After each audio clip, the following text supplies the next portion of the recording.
Hello दोस्तों, आप सभी का मेरी चैनल में एक बार फिर से स्वागत है। वैसे त्योहारों में तो हमने कई सारी मिठाइयाँ खाई है, जैसे गुलाब जामुन, बालूशाही, गुजिया और भी काफ़ी। पर आज के वीडियो में मैं आप सभी के साथ शेयर करूँगी बहुत ही अमेजिंग सी एक मिठाई, जिसे चंद्रकला और काफ़ी जगहों पर सूर्यकला के नाम से भी जानते हैं। दिखने में जितनी खूबसूरत, खाने में उतनी ही टेस्टी होती है। तो चलिए बिना समय गवाए जल्दी से इसकी मेकिंग शुरू करते हैं। तो चंद्रकला बनाने के लिए सबसे पहली चीज़ जो हमें लगने वाली है वो है मैदा। मैंने यहाँ पे 400 ग्राम मैदा लिया है। फिर उसमें डाला है आधा चम्मच नमक और 1/4 के आसपास खाने वाला सोडा।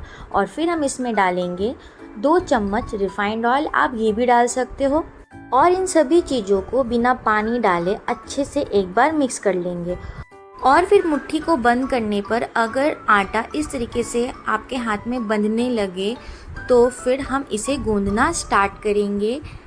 धीरे धीरे पानी डालकर, जैसे रोटी के लिए आटा गूंदते हैं ना, वैसा ही गूंदना है, बट उससे थोड़ा टाइट रखेंगे।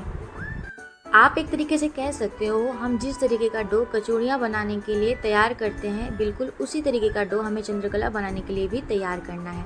तो डो हमने तैयार कर लिया है। अब इसे ढककर छोड़ देंगे लगभग 20 मिनट। और अब हम इस मिठाई के अंदर टेस्टी सी डलने वाली फीलिंग की तैयारी करेंगे। बहुत जगह पर इसकी मावा की फीलिंग भी बनती है, जिसे बहुत जगह पर खोआ भी बोलते हैं, पर मैं ना इसकी फीलिंग नारियल से तैयार करने वाली हूँ। और ये काफ़ी टेस्टी भी होती है और आसानी से बनकर तैयार भी हो जाती है। इसके लिए बस नारियल को टुकड़े में काटना है, छिलके हटाना है और इस तरीके से ग्राइंडर में दरदरा पीस लेना है। आप चाहो तो अलग से कद्दूकस भी कर सकते हो। और फिर स्वीटनेस के लिए इस्तेमाल करेंगे हम खजूर का गुड़। और उसके बाद कर लेंगे हम कढ़ाई को हल्का गर्म।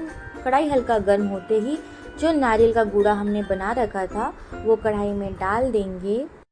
और फिर साथ ही साथ हम इसमें गुड़ भी डाल देंगे। अगर आपके पास गुड़ ऑप्शन में ना हो तो आप मीठा करने के लिए चीनी का इस्तेमाल भी कर सकते हो। बस दोनों चीज़ों को अच्छे से मिक्स करेंगे और इसमें डाल देंगे थोड़ा सा पानी, करीबन 2 चम्मच के आसपास, ताकि ये जो है ना कढ़ाई में चिपके ना। और इसी तरीके से रैंडमली हल्के हाथों से हम इसे चलाते रहेंगे तब तक जब तक गुड़ मेल्ट ना हो जाए। अब आप देख सकते हो गुड़ जो है अच्छे से मेल्ट हो चुकी है और बस मिक्सचर के ड्राई होने का वेट करना है। आप देख सकते हो कितनी अच्छी तरीके से ड्राई हो चुकी है। तो यहाँ पे हमारी फीलिंग्स जो है वो ऑलमोस्ट रेडी हो चुकी है। पर इसके स्वाद और खुशबू को और इन्हेंस करने के लिए हम इसमें डालेंगे थोड़ी सी इलायची पाउडर। अगर आपके पास अवेलेबल ना हो तो आप स्किप भी कर सकते हो। तो हमारी स्टफिंग बिल्कुल तैयार है। अब हम चलते हैं नेक्स्ट प्रोसेस में, जिसमें हम बनाएंगे चाशनी। चाशनी बनाने के लिए हम जितना चीनी लेंगे उससे आधा या फिर थोड़ा सा ज़्यादा ही पानी हम इस्तेमाल करेंगे। और चाशनी हम यहाँ पर एक तार से हल्की पतली ही तैयार करेंगे। और उसके बाद उसमें गोटी इलायची और अगर अवेलेबल हो तो आप केसर भी डाल सकते हो। डो जो है अच्छे से सेट हो चुकी है। तो इसे सेट होने के बाद हम वापस से इसे एक बार अच्छे से गूंद लेंगे। तो हमने स्टफिंग बना ली, चाशनी बना ली और अब हम चंद्रकला बनाएंगे। और इसके लिए हम निकालेंगे आटों में से एकदम छोटी छोटी साइज़ की लोई या फिर पेड़े कह लो। और फिर पेड़ों को इस तरीके से हाथों में दबाते हुए गोल कर लेंगे। लोई निकालते वक्त एक बात का ध्यान रखें कि लोइयों की साइज़ जो है वो समान हो। और फिर इसे हल्के हाथों से दबाते हुए इस तरीके से प्यारी प्यारी सी छोटी छोटी पूड़ियाँ बना लेंगे। हर एक चंद्रकला के लिए हमें इस तरीके की 2-2 पूड़ियाँ तैयार करनी पड़ेगी। फिर हमें एक पूड़ी लेनी है, उसमें इस तरीके से फीलिंग्स को डाल देंगे और दूसरी पूड़ी से उसे कवर कर देंगे और फिर उसके कॉर्नर को इस तरीके से प्रेस करके बंद कर देंगे। आप चाहो तो पानी का इस्तेमाल कर भी सकते हो और नहीं भी कर सकते हो। और फिर उसके एज को जिस तरीके से हम मोमोज़ या फिर गुजिया बनाते वक्त उसके एज को फोल्ड करते हैं, इसे भी उसी तरीके से फोल्ड कर लेंगे। या फिर अगर आप इसे फोल्ड ना कर पाओ तो आप फिर नॉर्मली इसे प्रेस करके भी छोड़ सकते हो या फिर फॉर्क के मदद से भी इसके एजेस को आप लॉक कर सकते हो। तो एक एक करके मैंने अपने सारे चंद्रकला रेडी कर लिए हैं। अब बारी है इसकी तलाई की। इसके लिए लेंगे हम एक बड़ी सी कढ़ाई और इसमें डाल लेंगे रिफाइंड ऑयल। आप चाहो तो घी भी इस्तेमाल कर सकते हो, उससे स्वाद गजब की आएगी।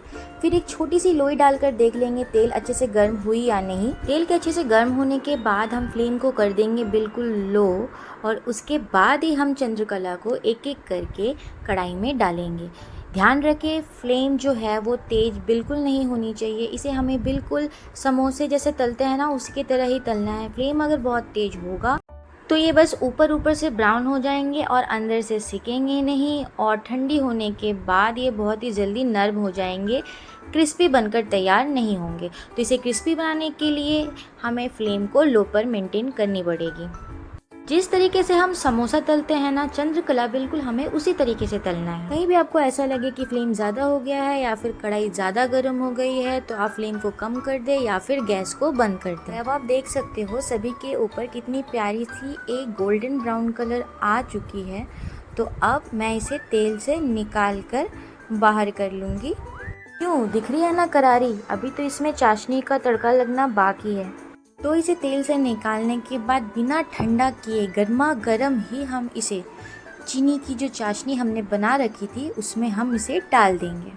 और अगर आपकी चाशनी काफ़ी ठंडी हो गई हो तो आप उसे भी हल्का गर्म कर सकते हो, क्योंकि चाशनी अगर हल्की गर्म होगी ना तो जो ये चंद्रकला है ना ये चाशनी को बहुत अच्छी तरीके से अपने अंदर एब्जॉर्ब करेगी। ध्यान रखें चंद्रकला कम से कम चाशनी के अंदर इस तरीके से डूबी हुई होनी चाहिए।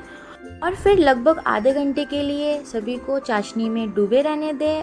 करने से हमारे चंद्रकला जो है वो अंदर से जूसी और रसभरी बनकर तैयार होगी। तो आशा करती हूँ अब आप जब चाहो इस लजीज मिठाई को बनाकर तैयार कर सकते हो। मिलते हैं नेक्स्ट वीडियो में नेक्स्ट रेसिपी के साथ, तब तक के लिए बाय बाय।